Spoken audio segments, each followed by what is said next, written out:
Hello and welcome to this presentation about ethical issues arising from the management and communication of data and information. The intended audience for this is Unit 1 and 2 VCE Computing students. There are some ethical things in the 3 and 4 study design, but I don't think this is particularly in there. So our learning intention is that students can identify and respond to ethical issues that relate to the storage, use and communication of data, including aggregated data and inferred data or computed data or calculated data, all of those.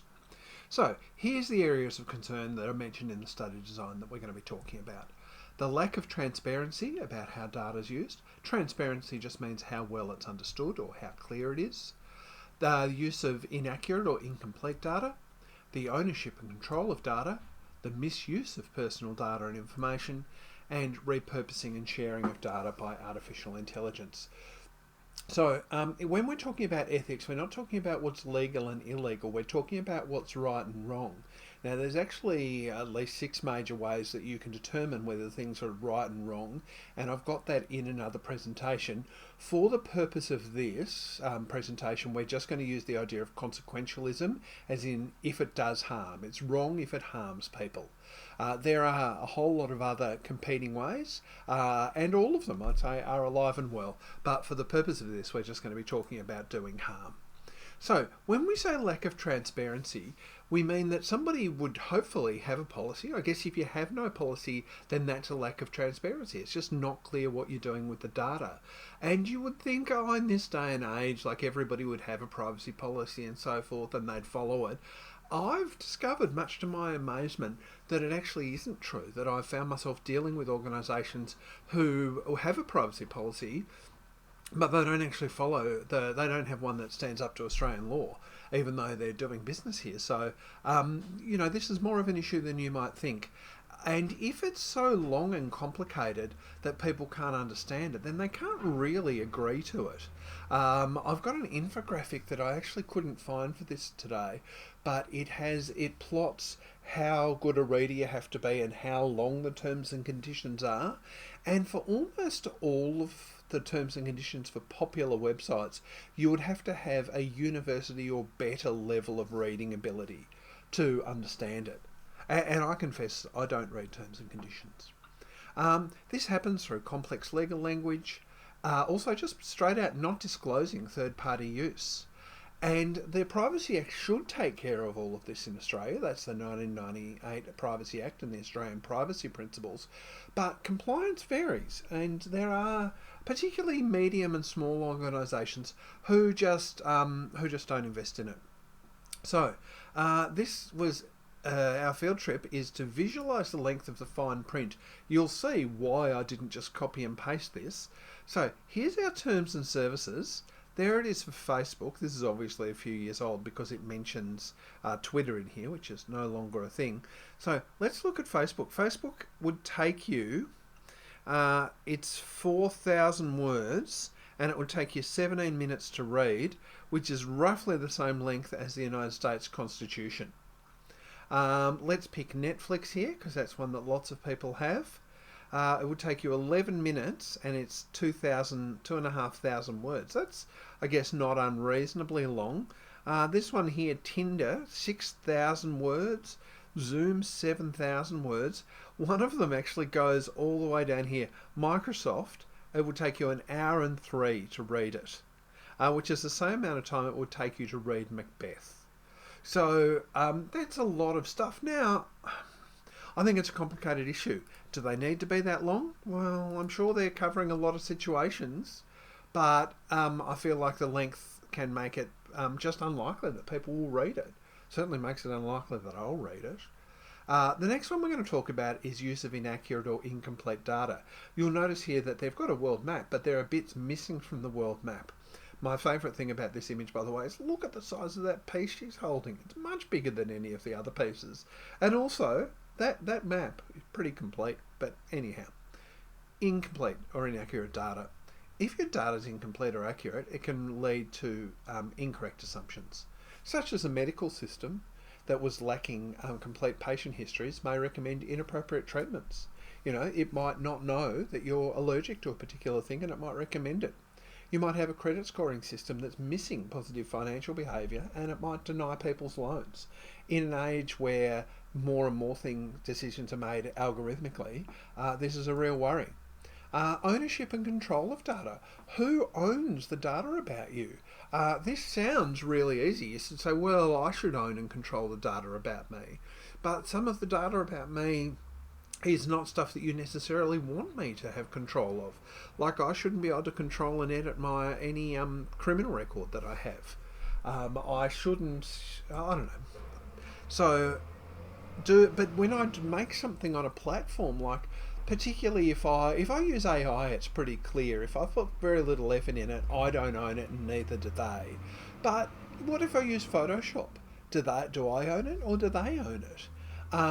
It might seem obvious to us that we should own the stuff that's on there, but it's not necessarily that clear cut. There's questions about who controls aggregated data or derived data. You know, if data about me is going into a pool with a whole lot of other data, do I have any stake or say in that data? Can I take my data with me? Can I delete it from the platform? I think I'm meant to be able to legally, but again, these things are not always adhered to. Under Australian law, individuals generally don't own their data, but they have rights to how it's handled. Now, one of the things that I think is really interesting, but obviously we're coming to that in a minute. Actually, let me just see if I can... Oh yeah, this is what I meant to have a look at. This is something that I see again and again, is people, and this is a hoax by the way, people post this thing about how if you go onto Facebook and you paste a particular set of text, then they no longer have the rights and obligations that you've agreed to. And people post this not knowing any better, but again, this speaks to an anxiety about who owns what data. For what it's worth, you can't change the terms and conditions that you've signed up to just by posting a comment or posting a status. That's not how contracts work. You know, I can't go and stand in front of Coles and say, I am standing here decreeing I'll pay no more than 50 cents for a packet of biscuits, and then expect them to abide by that. That's not how contracts work. Okay, next one. I was a little bit out of order there. Misuse of personal data and information. So, there are parties selling personal information to third parties without consent. Again, I've seen medium-sized organisations doing this, using sensitive data for discriminatory purposes, which is illegal on a whole bunch of dimensions here in Australia.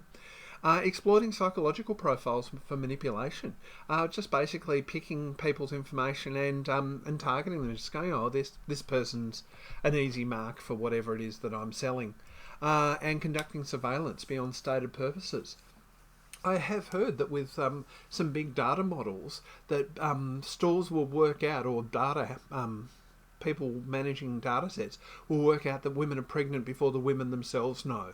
They will have worked it out from all sorts of other things that they're doing, that they can say, oh, okay, this stuff normally precedes an announcement of pregnancy, and that people are starting to get stuff before they themselves know that they're pregnant. I can't remember the details of it, but it's quite chilling what people can work out with data. And the misuse, I must have, okay, I've put that field trip slide in the middle of the sequence. In Australia, we have the Notifiable Data Breaches Scheme, and people are meant to inform the Office of the Australian Information Commissioner when information has been breached or misused. But again, that doesn't happen 100% of the time. Repurposing and sharing data by artificial intelligence systems. Now, the theory of artificial intelligence is that it scans it for patterns, and it says, well, it's learning all these patterns of information but not actually keeping copies of this stuff. It's just analysing it for patterns. I was reading recently that a couple of these biggish systems, and I can't remember which ones, can actually reproduce, 80% of chapters of certain books and so forth. So that perhaps they are actually holding on to more data and doing more than just analysing it. It's an open question, and I think this will be an evolving story. So they might be combining data from multiple sources in ways not anticipated during collection, which comes back to that business about telling if people are pregnant before they know. Generating new insights that reveal information that people didn't necessarily know that they were handing over. You might think, oh, I'm giving this person a little bit of information, this person a little bit of information, but in actual fact it might be being drawn together into quite a comprehensive profile of you that's available to people. And they might be making automated decisions with limited human oversight. Who should be enrolled at this school? Who should get medical care? Where, perhaps in the future, where an ambulance should go to? You know, should it be treating this person or this person? I don't think we're quite there yet, but I don't think it's unrealistic to think it might be coming. So, we do have a set of principles, Australia's AI ethics principles, which I just clicked off. Let's go have a look at those. And this has these principles here that are unpacked, and that is on the page of the Australian Department of Industry, Science and Resources. So that stuff is available to people. I couldn't say with any confidence how commonly it's used by businesses. So rather than testing what you know, let's test what you think. So I want you to give me either a 1 or a 2, and I'm going to be using the show board. And of course, if you're just watching this video, you're not able to interact with this, but you could decide yourself. So, organisations should be required by law to obtain explicit informed consent from individuals before collecting any personal data, regardless of purpose. Well, I agree with that. I would give that a 2. It is acceptable for companies, so this is another one I'm responding to, it is acceptable for companies to share user data with third parties if it improves the overall service quality even without the user's knowledge. Oh, I disagree with that. I'd say only with my knowledge or only where they're required to by law. I don't want them deciding that. Individuals have the right to access, modify and delete their personal data held by organisations at any time, including medical and legal data. Oh, you know what? I'm so conflicted about this. I probably disagree. You know, I certainly think that if there's data out there that's incorrect, the APPs already give me the right to ask that it be corrected. But should I be able to go in and delete, you know, any criminal records I've got? Should I be deleting any medical conditions that I've got? Like, what does that mean in terms of my obligations to other people? I might be contagious and so forth. I know the libertarian position would be 2, but I think I'm probably leaning towards a 1 in terms of disagreeing.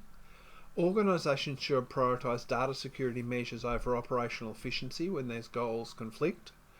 I think I'm probably a 2 on that. I think I'd rather they prioritised data security.